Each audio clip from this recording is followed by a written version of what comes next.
শুভ দুপুর। আমন্ত্রণ ব্যবসা বাণিজ্য আর অর্থনীতি সবশেষ সংবাদ ও বিশ্লেষণ নিয়ে নিউজ 24 এর নিয়মিত আয়োজন নিটল টাটা বিজনেস আওয়ারে। সাথে আছি আমি হোসাইন শাহাদাত। রবি থেকে বৃহস্পতিবার দুপুর 1টায় প্রচারিত হচ্ছে আমাদের এই অনুষ্ঠান। দর্শক, গোটা আয়োজনে দেশ বিদেশের ব্যবসা বাণিজ্যের সবশেষ খবর ছাড়াও থাকছে খবরের বিশ্লেষণ। এছাড়াও শেয়ার বাজার ও মুদ্রা বাজারের আপডেট সহ জানাবো আন্তর্জাতিক বাণিজ্যের হালচাল। এনবিআর এর ব্যর্থতায় সরকার এখন ঋণ করে ঋণের কিস্তি পরিশোধ করছে বলে অভিযোগ সেন্টার ফর পলিসি ডায়ালগ সিপিডির। সংস্থাটির গবেষণা বলছে, কর ব্যবস্থাপনা শতভাগ ডিজিটাল করা গেলে 2030 সালে রাজস্ব আহরণ দাঁড়াতে পারে 20 লাখ কোটি টাকা। রোববার রাজধানীর একটি হোটেলে সিপিডি আয়োজিত এক সেমিনারে সরকারি এই সংস্থাকে অসহায় বলে মন্তব্য করেন ডক্টর দেবপ্রিয় ভট্টাচার্য। তবে এনবিআর চেয়ারম্যানের আক্ষেপ, রাজস্ব আহরণের চাপে এনবিআর এর সংস্কার করা যাচ্ছে না। বছর বছর বাড়ছে বাজেটের আকার। বাজেটের সেই ব্যয় মেটাতে রাজস্ব আদায়ের লক্ষ্য বড় হচ্ছে জাতীয় রাজস্ব বোর্ডের, কিন্তু বছর শেষে প্রতিবারই বড় অঙ্কের ঘাটতি থাকছে রাজস্ব আদায়ে। সিপিডির অভিযোগ, এনবিআর এর ব্যর্থতার কারণেই রাজস্ব লক্ষ্য অর্জন করা যাচ্ছে না, এর ফলে বাড়ছে সরকারের ঋণ। আমরা মিডল ইনকাম গ্রাজুয়েশন করেছি, অর্থাৎ এখন যত আমরা ঋণ নিচ্ছি এটা হাইলি কস্টলি হয়ে যাচ্ছে এই ঋণ, এবং এই ঋণ পরিষেবা আমরা দেখছি যে ক্রমান্বয়ে বাড়ছে। সপ্তম পঞ্চবার্ষিক পরিকল্পনায় আমরা টার্গেট করেছিলাম যে আমাদের রেভিনিউ জিডিপি রেশিও এটা আমরা প্রায় 14.5% কাছে নিয়ে যাব 2020 সালে। আজকে যখন আমরা আছি, আমরা সেই 2020-এর থেকেও আমাদের এই হার কম। সুতরাং আমাদের এখানে সমস্যা একটা নিশ্চয়ই আছে যে সরকার পরিকল্পনা করেন সেখানে সে পরিকল্পনার বাস্তবায়ন যখন করা হয় তখন কিন্তু আমরা দেখি যে টার্গেট থেকে অনেক দূরে। সিপিডির গবেষণা বলছে, কর আহরণ পদ্ধতি শতভাগ ডিজিটাল করা গেলে 2030 সালে রাজস্ব আহরণ দাঁড়াতে পারে 20 লাখ কোটি টাকা। এ সময় অর্থনীতি বিশ্লেষকরা বলেন, কেবল আহরণে স্বচ্ছতা নিশ্চিত করেই কর বাড়বে না, বরং একই সঙ্গে করের টাকা ব্যয়ের ক্ষেত্রেও স্বচ্ছতা নিশ্চিত করতে হবে। সেই রাজনৈতিক বিষয়ের যদি প্রতিশ্রুতিগুলো দৃশ্যমান না হয়, তাহলে দৃশ্যমান যদি না হয়, তাহলে অসহায় এনবিআর ট্যাক্স কালেকশন আহরণের করতে গিয়ে তারা বিরাট ঝুঁকির মধ্যে পড়ে। তাদের সেই রাজনৈতিক সুরক্ষা দিতে হবে। এই রাজনৈতিক সুরক্ষা দিয়ে তাদের প্রতি দৃশ্যমান সমর্থনকে প্রকাশ করতে হবে, এবং এই যে যারা আমরা এখানে উপস্থিত মিডিয়া আছেন, আমরা গবেষক আছে, জনপ্রতিনিধিরা আছেন, তাদের সেইটার ব্যাপারে সোচ্চার হতে হবে।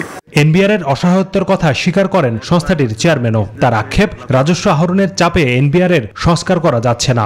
বাজেট টার্গেট যখন দেওয়া হয় তখন এনবিআর এর আসলে অসহায়তাটা প্রকাশ পায়। টার্গেট একটা দিয়ে দেওয়া হলো, সক্ষমতা কতটুকু আছে সেটা হিসাব না করে ফিনান্স থেকে একটা টার্গেট দেওয়া হয়, এবং এই টার্গেটটা অ্যাচিভ করতে হবে, কারণ তোমার এই টার্গেটের সাথে মিলেই আমি অন্যান্য এক্সপেন্ডিচারগুলো সেট করেছি। কোথায় যাবে?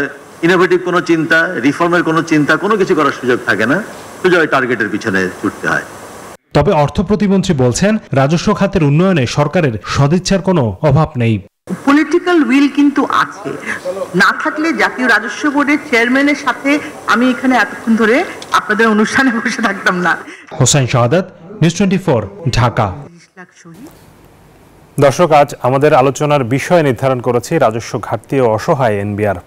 এ বিষয়ে আলোচনা করতে যুক্ত হচ্ছেন জাতীয় রাজস্ব বোর্ডের সাবেক চেয়ারম্যান আব্দুল মজিদ। ডক্টর আব্দুল মজিদ, আপনাকে স্বাগত জানাচ্ছি।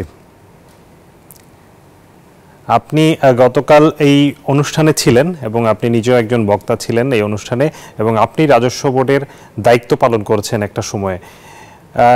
রাজস্ব বোর্ডকে নিয়ে এরকম অসহায় বলা এবং সেটি চেয়ারম্যান স্বীকার করে নেওয়া, এটি বোধহয় প্রথমবারের মতো হলো যেখানে রাজস্ব বোর্ডের চেয়ারম্যান স্বীকার করে নিলেন আসলে তারা অসহায় অবস্থায় আছে, এবং তাদেরকে যেই লক্ষ্যটি আসলে দেয়া হয় তিনি বলছেন যে সেটি চাপিয়ে দেওয়া হয়, এবং সেই চাপের কারণেই কিন্তু এনবিআরের যে সংস্কার করা, এনবিআরের যে ইনোভেটিভ যে আইডিয়া বা কোনো পরিবর্তন আনা, সেগুলো তিনি করতে পারছেন না। আপনি এই ওনার এই বক্তব্যের সাথে কতটা একমত? ধন্যবাদ।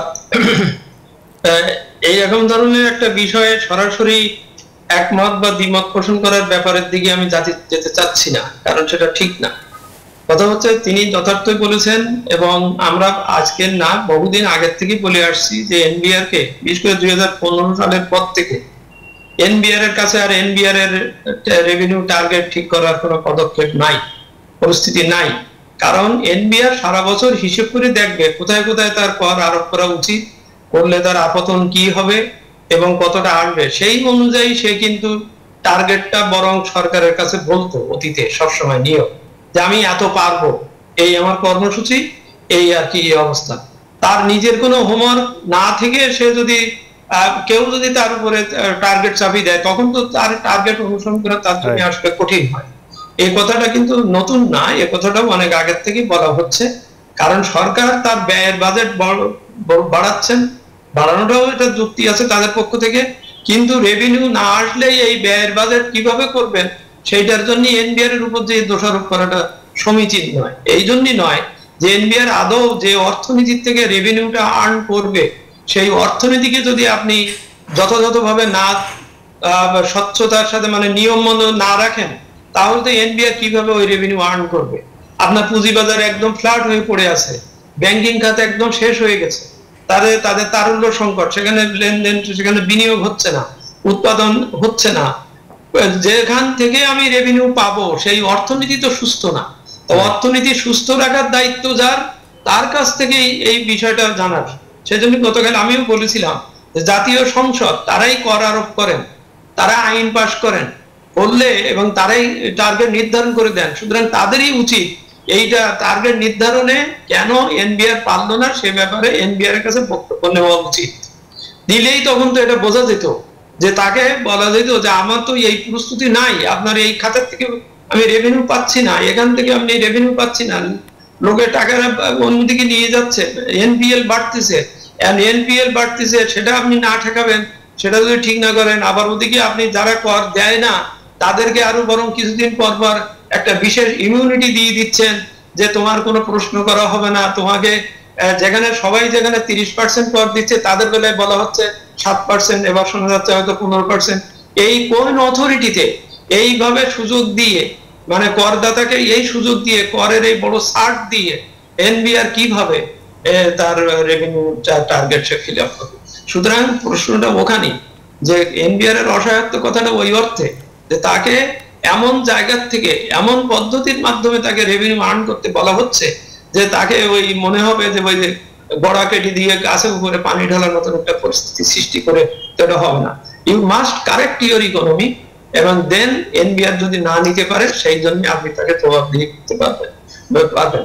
আপনি অর্থনীতি যথার্থ বলেছেন গতকাল, স্বাভাবিক যেটা উনি বলেছেন, বলতে বাধ্য হয়েছে, কারণ এখানে বসে তো ওইভাবে বলা যায় না, আমাদের সিস্টেমের ভিতরে সেটা বলে না, সংস্কৃতিতে সেটা বলে না, কিন্তু এটা বলতে হচ্ছে এই কারণেই যে কারণ আমি রেভিনিউ প্রত্যেকে নেব, আমি পারবো কিনা, আমার সেই কর্মসূচি আছে কিনা, সেখানে আপনার সাপোর্ট আছে কিনা, সেটা আপনি বিরাট বিরাট প্রকল্পে আপনি বিরাট কর ছাড় দিয়ে রাখছেন, তাহলে আমার কি হবে, আমার রেভিনিউ কোত্থেকে আসবে? এই যে যেমন সাম্প্রতিক কালে বলা হচ্ছে যে রেলওয়েতে কি মেট্রো রেলে আপনি ভ্যাট আরোপ করতে পারবেন না, হ্যাঁ, এদিকে একই কর্তৃপক্ষ বলছেন এই ভ্যাট আরোপ করা ঠিক হয়নি, আবার ওদিকে ওই একই কর্তৃপক্ষ কই আপনি তো রেভিনিউ আর্ন করতে পারলেন না, বা যদি বলে বা যদি বলা হয়, তো তাহলে জিনিসটা কি দাঁড়াবে? সুতরাং এই দুটোর ভিতরে অবশ্যই যেটা বাস্তবতা সেটাকে স্বীকার করতেই হবে, বুঝতে হবে। হ্যাঁ, তারপরে অর্থনীতি যদি ঠিক থাকে, সবকিছু ঠিক থাকে, তারপর যদি এনবিআর না পারে, তার লোক বড় সমস্যা থাকলে সেটাও মিটিয়ে দিতে হবে। কারণ এনবিআর কে সক্ষম করার দায়িত্ব তো এনবিআর এর নিজের না, এনবিআর এর সক্ষম করার দায়িত্ব, আমি অত্যন্ত সম্মান রেখেই বলছি, মাননীয় প্রতিমন্ত্রী মহোদয় বললেন যে আমি চেয়ারম্যানের সাথে এখানে আসি, এদের দ্বারা সরকারের রাজনৈতিক সমর্থন বুঝাবে না, এটা বুঝাতে হবে পলিসি কিভাবে তৈরি করে দিচ্ছেন, কিভাবে এটা করছেন সেটার উপরে। আমি একটা আয়কর আইন, আমি ভ্যাট আইন আমি পাশ করলাম, 2012 সালে পাশ করা হলো, করে পরের দিন আপনারাই বললেন না এটা ঠিক হয়নি, এবং সেটা 7 বছর লাগিয়ে গেল, সেটা এগুলো তাও পুরো পাল্টিয়ে যেই গেল। তো তাহলে এনবিআর ওই ভ্যাট কিভাবে আদায় করবে? ডিজিটাইজেশনের কথা বলছেন, এই ডিজিটাইজেশন কেন হচ্ছে না? ডিজিটাইজেশন কি নিজে নিজে এনবিআর ডিজিটাইজেশন হবে? এর জন্য তো একটা রাষ্ট্রীয় প্রয়োজন লাগবে, ব্যাখ্যা লাগবে।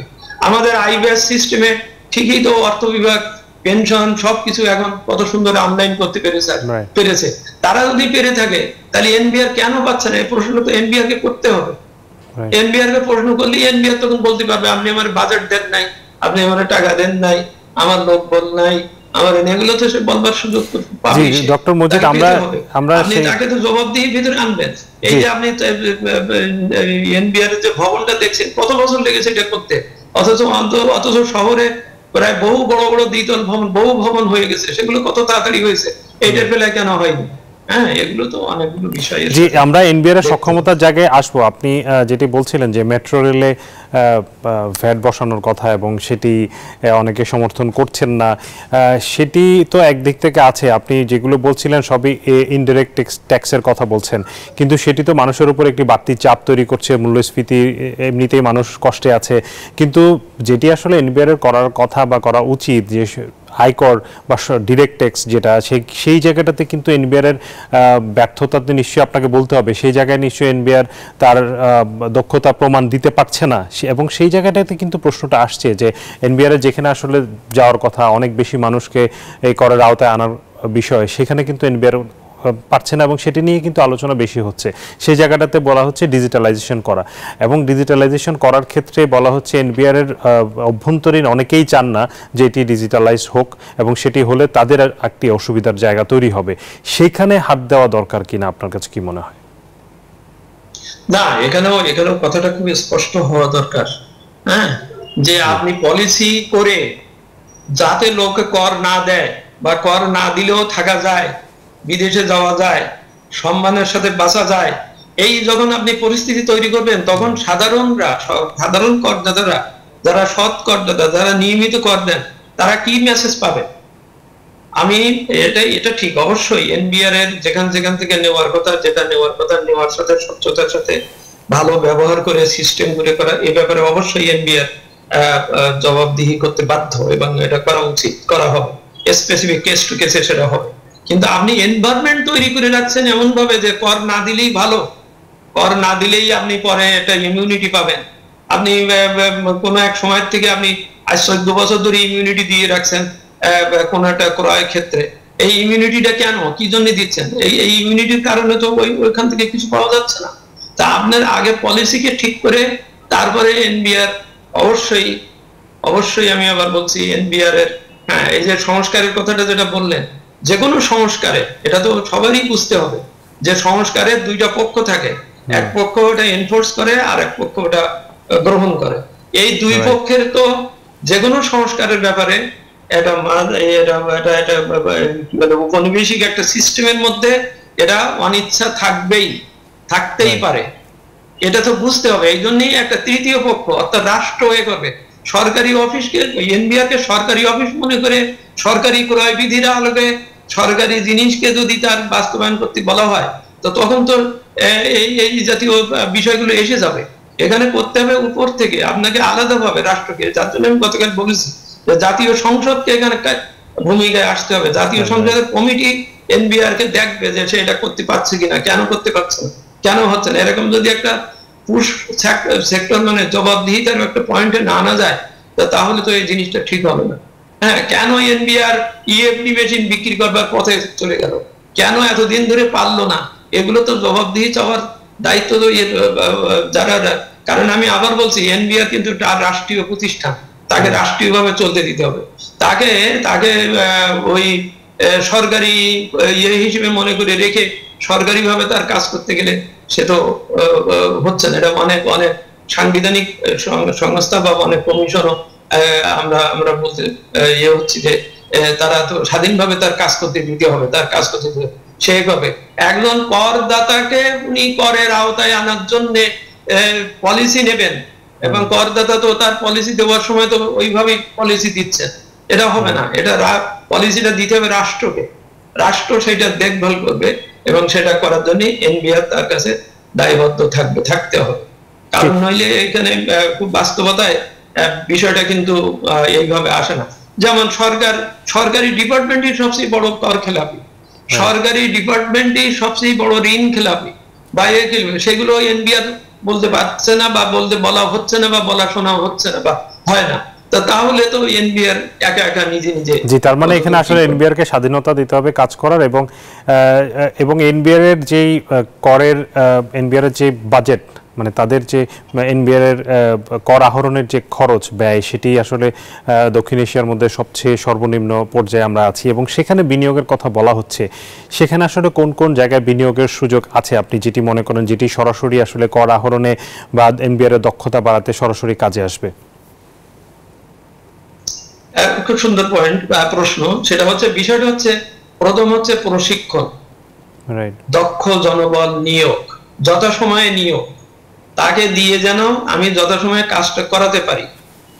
2008 সালে আমরা রীতিমতো এনবিআর কে ক্যাপচার করে তার লোকবল 4 গুণ বাড়িয়ে প্রস্তাব দিয়ে এসেছিলাম। সেইটা অর্থ বিভাগ থেকে পেতে, সেও তো সরকারি ডিপার্টমেন্ট, অর্থ বিভাগ থেকে সেটা পেতে কয় বছর লেগেছে জিজ্ঞেস করে দেখেন, এবং তারপরে লোকবল পেতে কতদিন লাগছে দেখেন। এবং বিনিয়োগটা কেন দরকার আমি বলছি যে আমার যদি ভালো মেরিটোরিয়াস লোকবল না থাকে তাহলে তো তার কাছ থেকে আমি ভালো সার্ভিস পাবো না, সেই লোকবল তাকে ওখানে অ্যাভেলেবল করতে হবে। দুই হচ্ছে, আপনি প্রতিটা উপজেলা পর্যন্ত দেখেন বিভিন্ন ডিপার্টমেন্টের অফিস আছে, 7-8টা ডিপার্টমেন্টের নিজস্ব ভবন আছে, অফিস আছে। এনবিআর এর ইভেন একটা জেলা পর্যায়ে পর্যন্ত তার নিজস্ব ভবন নাই, অফিস নাই। এখানে কি বিনিয়োগ করা যায় না? বিনিয়োগ করা হয়নি কেন এতদিন ধরে? এই বিনিয়োগে কেন এখনো ইভেন ঢাকা শহরেও আপনার গলিতে বাড়িতে আপনার ট্যাক্সের অফিস রাখতে হচ্ছে আর কি।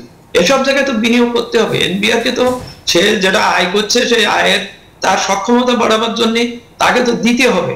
সে নিজে চাবে, তারপরে দিয়ে 14 বছর লাগবে। তারপরে আমি আবার বলছি ভাই, আপনি রাজস্ব ভবনটার কথাই দেখেন, সে প্রায় 24 বছর 20 বছর লেগে গেছে এটা শেষ করতে। তারপরেও এখন দেখা যাচ্ছে যে এটা আসলে তো সবকিছু অফিসটা এখানে করা সম্ভব। এদের আরো জায়গা আছে, কিন্তু সেইগুলো কেন? এগুলো একটা মাস্টার প্ল্যানের মধ্যে একটা বিনিয়োগের ব্যাপারে অবশ্যই যত্নশীল হতে হবে। তাকে সক্ষম করে দিয়ে তারপরে সে যদি দায়িত্ব না পালন করে, সে অবশ্যই দায়িত্ব পালন করবে। আমি আবার বলছি, এনবিআর কাস্টমস ট্যাক্সেশন কিন্তু একটা মেরিটোরিয়াস সার্ভিস। এটা সাধারণ 8-10টা অফিসের মতো না। এখানে তাকে আইনের ব্যাখ্যা করতে হয়। এই আইনের ব্যাখ্যায় ভুল করলে তার জেল জরিমানার নিয়ম আছে, তার অনেক ধরনের বিষয় আছে। যে আইনের ব্যাখ্যা দিয়ে আপনার কাছ থেকে কর নেবে, তাকে যদি আপনি সুরক্ষা না দেন, তাকে যদি আপনি ঠিকভাবে এম্পাওয়ার না করেন, তো তাহলে তো সে করতে পারবে না। সে ওখানে বসে একটা মনে হবে, এবং সেটা যেটা হয়ে থাকে, সে শেষ পর্যন্ত ওই পরিস্থিতির সাথে সে হয়তো একসময় তাকে একটা ইয়েতে চলে যেতে হয়। এটা যেতে দেবো কেন? তাকে আমি অবশ্যই রাখবো যে this is your duty, this is your man power, this is your system. এই যে ডিজিটাইজেশনের কথাটা আজকে 53 বছর পরে বলছিস কেন? এটা তো অনেক আগের থেকেই বলা হচ্ছে।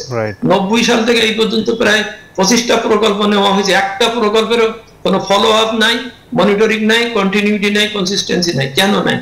এটা তো যে কর্তৃপক্ষ, সেই রাষ্ট্রকে, আমি রাষ্ট্রের কথাই বলছি, রাষ্ট্রকে। কারণ সরকার করবে না, কারণ সরকার নিজেই করদাতা।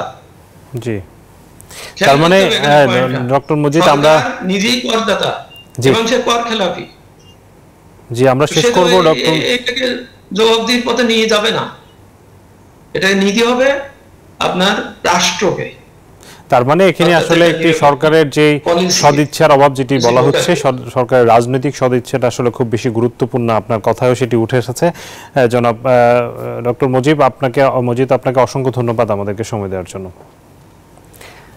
দর্শক, আমরা কথা বলছিলাম রাজস্ব বোর্ডের অসহায়তা এবং রাজস্ব ঘাটতি যেটি রয়েছে, এবং সেই বিষয়ে আসলে সরকারের যে করণীয়, এবং আমাদের আলোচক বলছিলেন যে এখানে রাজনৈতিক সদিচ্ছা সবচেয়ে বেশি গুরুত্বপূর্ণ। এই মুহূর্তে নিরল টাটা বিজনেস আওয়ারের সময় হলো একটা বিরতির। ফিরবো একটু পর, সাথেই থাকুন।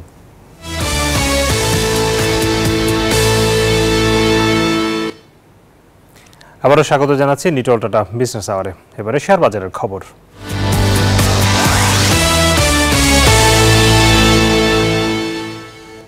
পুঁজিবাজারের লেনদেনের সবশেষ পরিস্থিতি জানতে এই মুহূর্তে যাচ্ছি ঢাকা স্টক এক্সচেঞ্জের ওয়েবসাইটে। আমি ওয়েবসাইটে যদি দেখি যে গত কিছুদিনের মতো পতনের ধারা কিন্তু অব্যাহত রয়েছে ঢাকার পুঁজিবাজারে। এই মুহূর্তে প্রধান সূচক ডিএসএক্স ইন্ডেক্স 58 পয়েন্ট কমেছে, অবস্থান করছে 5372 পয়েন্টে। ডিএসসি সরিয়া ইন্ডেক্স এবং ডিএস30 দুটোই কমেছে। লেনদেন হয়েছে এখন পর্যন্ত 400 কোটি টাকার কিছু বেশি। লেনদেনে অংশ নেয়া কোম্পানিগুলোর মধ্যে দাম বেড়েছে 55টির, কমেছে 297টির, অপরিবর্তিত রয়েছে 36টি কোম্পানির শেয়ারের দর।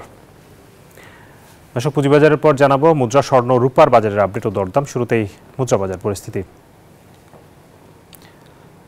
মুদ্রার বিনিময় মূল্য আমরা যদি দেখি, মার্কিন ডলার আজকে কেনা হচ্ছে 117 টাকায়, বিক্রি হচ্ছে 118 টাকা।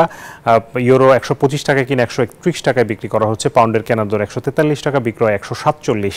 চীনা ইউয়ান 13 টাকায় কিনে 17তে বিক্রি করা হচ্ছে। সৌদি রিয়ালের কেনা দর 26 টাকা, বিক্রয় দর 31 টাকা। ভারতীয় রুপি কেনা হচ্ছে 1 টাকা 32 পয়সায়, বিক্রয় 1 টাকা 45 পয়সা। মুদ্রার পর স্বর্ণের দরদাম জানাবো। 22 ক্যারেট স্বর্ণ রেকর্ড দামে কিন্তু এখন বিক্রি হচ্ছে দেশের বাজারে। প্রতি ভরির দাম প্রায় 1,20,000 টাকার কাছাকাছি। 21 ক্যারেটের দাম পড়ছে 1,14,000 টাকা। 18 ক্যারেট স্বর্ণ কিনতে গুনতে হচ্ছে 97,803 টাকা প্রতি ভরিতে, এবং সনাতন স্বর্ণ 80,000 টাকার উপরে বিক্রি হচ্ছে। রূপার দরদাম জানাবো। রূপার দরদাম জানাতে চাই। অপরিবর্তিত দামি রূপা বিক্রি হচ্ছে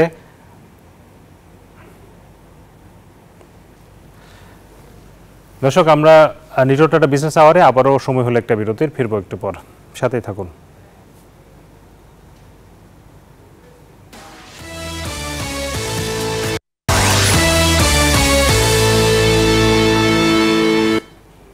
আবারও স্বাগত জানাচ্ছি নিটোটাটা বিজনেস আওয়ারে। এবারে জনপদে শিল্প ও বাণিজ্যের খবর।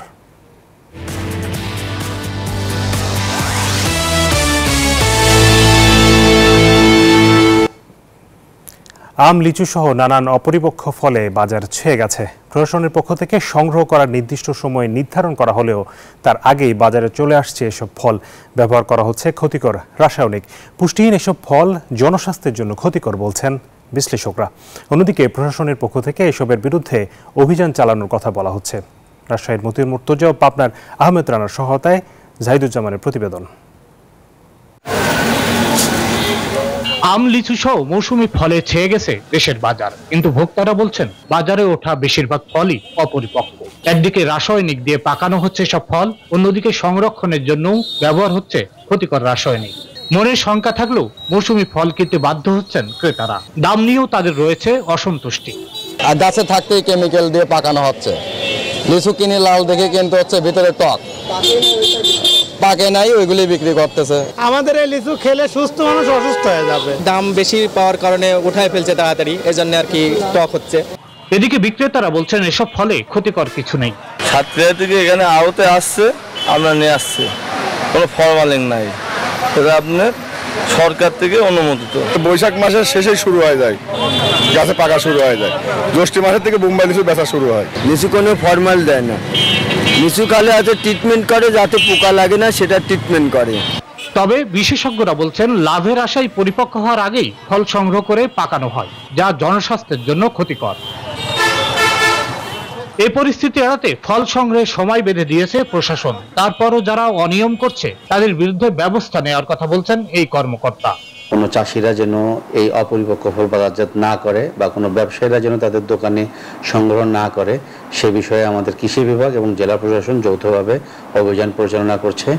এটি যেমন স্বাস্থ্যগত ঝুঁকি রয়েছে, ঠিক একইভাবে কৃষকরা কিন্তু অর্থনৈতিকভাবে এটি ক্ষতিগ্রস্ত হয়। স্বাস্থ্য ঝুঁকি এড়াতে ভোক্তাদেরও সচেতন হওয়ার পরামর্শ দিচ্ছেন বিশেষজ্ঞরা। দরকার নেই অপরিপক্ক ফল কেনার। জাহিদুজ্জামান, নিউজ 24। কোরবানির ঈদ সামনে রেখে চাহিদার প্রায় দ্বিগুণ গবাদি পশু পালন করেছেন পাবনার খামারিরা। পর্যাপ্ত পশু থাকলেও গোখাদ্যের অস্বাভাবিক মূল্যবৃদ্ধি, শ্রমিক সহ খামার অব্যবস্থাপনায় অতিরিক্ত ব্যয় নিয়ে দুশ্চিন্তায় তারা। পাশাপাশি এবার তীব্র তাপ প্রবাহের কারণে খরচ বেড়েছে গরু লালন পালনে। আহমেদুল হক রানার তথ্য ছবিতে ডেস্ক রিপোর্ট। কোরবানির ঈদের বাকি মাসখানেক, কদিন বাদেই পুরোদমে শুরু হবে পশু কেনাবেচা। পাবনার প্রান্তিক খামারিদের তাই দম ফেলার সময় নেই। জেলার 9 উপজেলার বিভিন্ন স্থানে গড়ে উঠেছে গরুর খামার। শুধু কোরবানি নয়, কেউ মাংসের চাহিদা পূরণ, আবার কেউ দুধ উৎপাদনের লালন পালন করছেন গবাদি পশু। পর্যাপ্ত গরু থাকলেও গোখাদ্যের অস্বাভাবিক মূল্যবৃদ্ধি, শ্রমিক সহ খামার ব্যবস্থাপনায় অতিরিক্ত ব্যয় নিয়ে দুশ্চিন্তায় খামারিরা।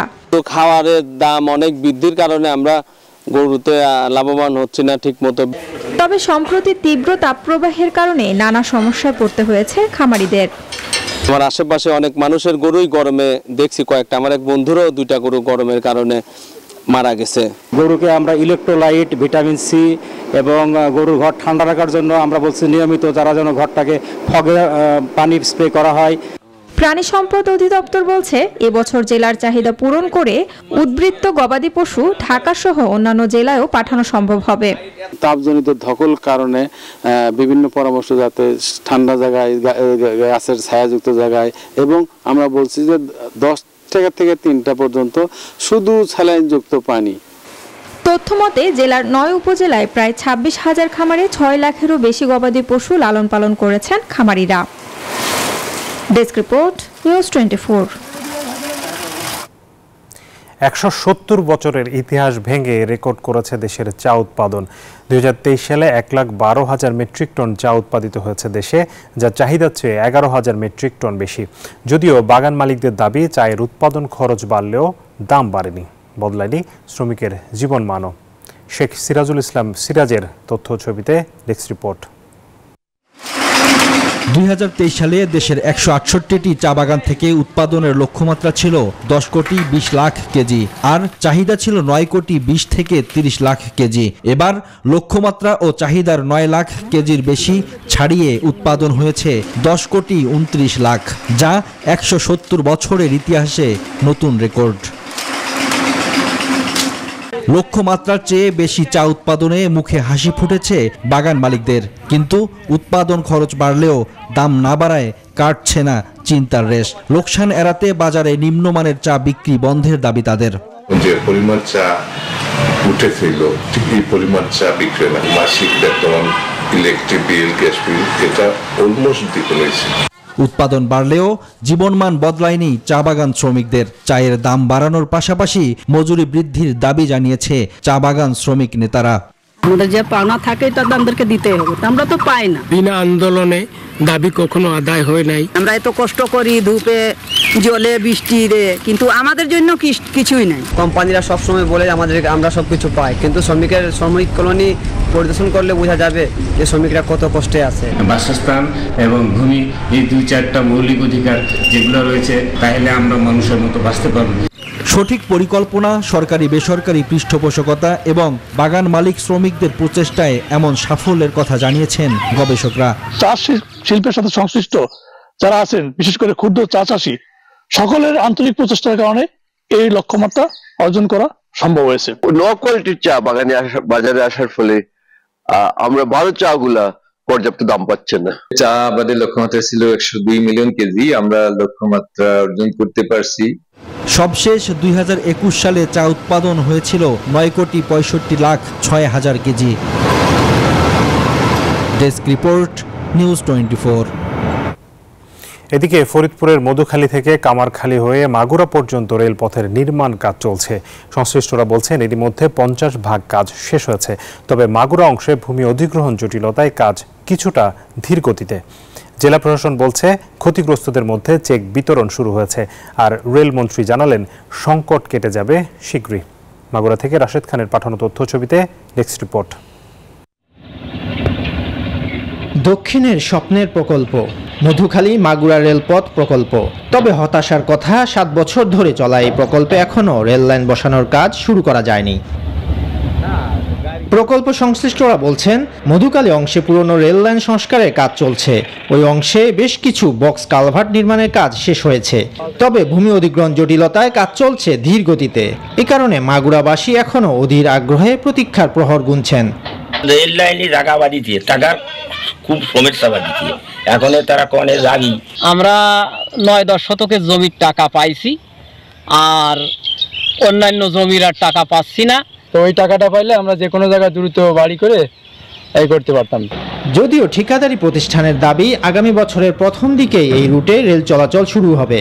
আমাদের সমস্ত ইকুইপমেন্ট, জনবল, ম্যান পাওয়ার যা কিছু আছে আমাদের সবকিছুই আছে, কিন্তু জমি বুঝিয়ে না পাওয়ার কারণে আমরা কোনো কাজ করতে পারছি না। জেলা প্রশাসন বলছে এরই মধ্যে বেশিরভাগ পরিমাণ জমির প্রকল্প সম্পৃক্তদের বুঝিয়ে দেওয়া হয়েছে। অনেকের জমি অধিগ্রহণ করা হয়েছে, সেই অধিগ্রহণের ক্ষতিপূরণ বাবদ ইতিমধ্যে অনেকে চেক প্রদান করা হয়েছে। মাগুরা অংশে জমি অধিগ্রহণ জটিলতার কথা স্বীকার করে দ্রুত সমাধানের আশ্বাস দিয়েছেন রেলমন্ত্রী। এখানে আমার মনে হয় যে স্থানীয়ভাবেই সমস্যাটা সৃষ্টি হয়েছে। মানে সবকিছু সমাধান করে আমরা দ্রুত কাজ করতে চাই। আর দীর্ঘদিন হলো আমরা টাকা প্লেস করে দিচ্ছি, তো এতদিন পরে ডিসি সাহেব জমি দিতে পারতেছে না কেন, এটা বুঝতেছি না। প্রধানমন্ত্রীর অগ্রাধিকার ভিত্তিতে 2018 সালে 1202 কোটি টাকা ব্যয়ে 19.90 কিলোমিটার মেইন রেল লাইন নির্মাণ প্রকল্প হাতে নেয় সরকার। Desk report, news 24। এবারে বিশ্ব বাণিজ্যের খবর।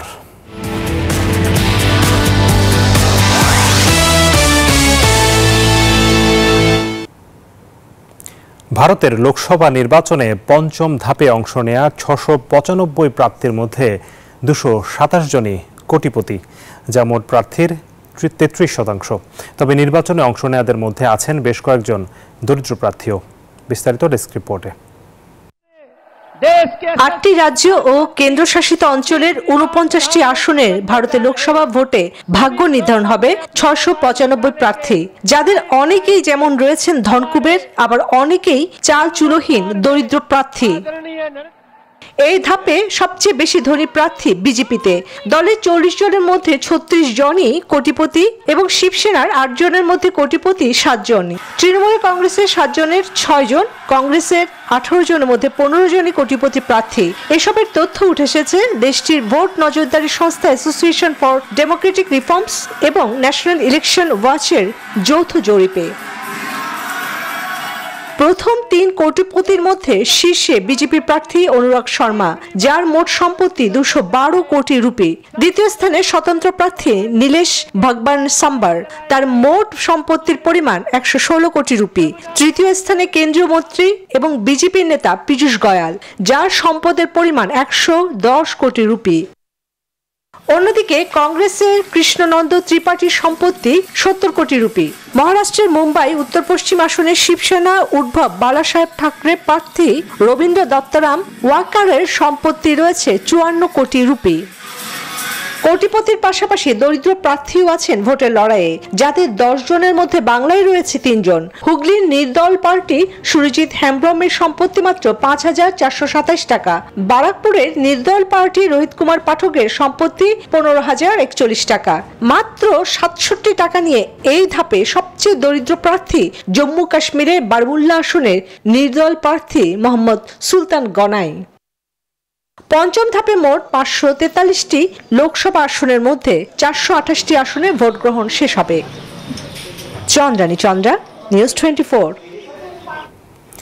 চীনের বিশেষ প্রশাসনিক অঞ্চল হংকংয়ে ডিজিটাল ইউয়ান ওয়ালেট চালু করেছে পিপলস ব্যাংক অফ ইন্ডিয়া, দুঃখিত পিপলস ব্যাংক অফ চায়না।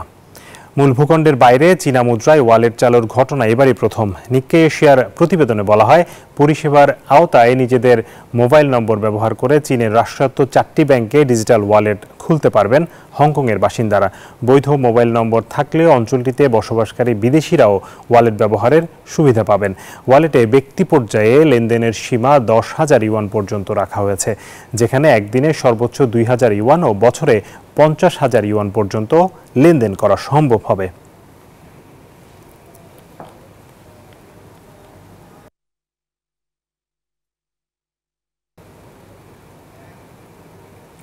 দর্শক, এই ছিল নিটল টাটা বিজনেস আওয়ারের আজকের আয়োজনে। ব্যবসা বাণিজ্যের সবশেষ খবর ও খবরের বিশ্লেষণ জানতে চোখ রাখুন রবি থেকে বৃহস্পতিবার দুপুর 1টায় বিজনেস আওয়ারে। এছাড়া রাত 9টায় বিজনেস এক্সপ্রেস দেখার আমন্ত্রণ জানিয়ে এখানে শেষ করছি। এতক্ষণ সাথে থাকার জন্য ধন্যবাদ সবাইকে।